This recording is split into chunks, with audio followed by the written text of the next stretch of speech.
The city pulsed with a chaotic rhythm. Market stalls overflowed with vibrant fabrics and exotic spices.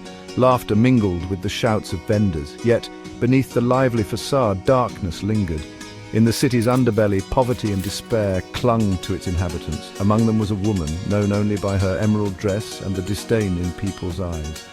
She was an outcast, her life a testament to hardship and societal judgment. Her heart, once tender, had grown hardened by years of scorn.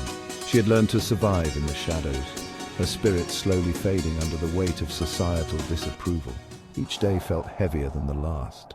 High above the city, nestled on a hilltop, stood an ancient monastery. Its white walls enclosed a world of serenity, a stark contrast to the city's clamor. Within those walls resided a monk, his days devoted to meditation and prayer.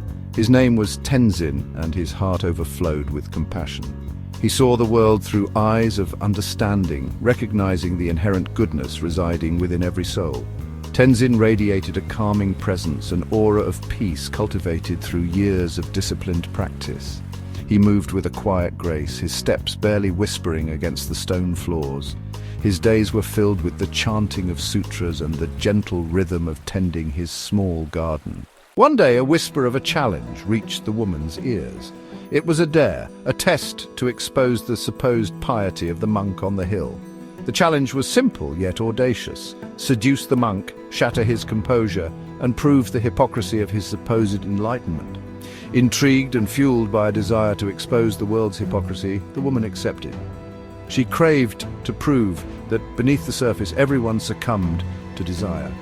Hers was a world where survival hinged on manipulation, where vulnerability was a weakness. She envisioned the monk's serene facade crumbling, revealing the flawed humanity she believed hid beneath. Compassion's gaze. The woman ascended the stone steps to the monastery, each step echoing her own turbulent emotions. She found Tenzin tending his garden, his movements imbued with a quiet grace. When he turned, his eyes met hers, and she felt a strange stillness wash over her. There was no judgment in his gaze, no hint of condemnation. Instead, she saw understanding, a depth of compassion that disarmed her. He greeted her with a gentle smile, his voice as soothing as the wind chimes that danced in the breeze. She had expected resistance, a struggle against temptation. Instead, she was met with acceptance, a warmth that thawed the ice around her heart. Walls crumble. The woman, accustomed to the sting of judging eyes, felt a strange warmth from Tenzin's kindness. His gaze pierced through the armor she had meticulously crafted, sending shivers down her spine.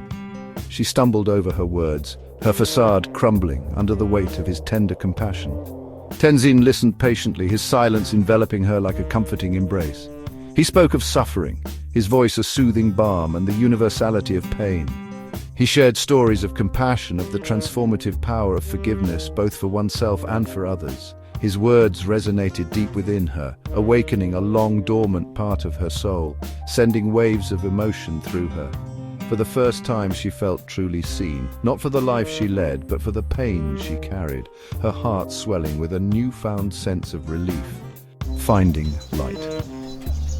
The woman left the monastery that day, her heart tingling with newfound warmth. The encounter with Tenzin had softened the rigid walls she had built around her soul. She felt the gentle caress of true strength, not in dominance or control, but in the tender embrace of vulnerability and the yearning for connection. The city still pulsed with life below, but its chaos no longer stirred turmoil within her. She carried within her the tender seeds of Tenzin's compassion, a delicate glimmer of hope in a world that had once felt so cold. The woman, once lost in the shadows, began to discover the radiant light within her own being.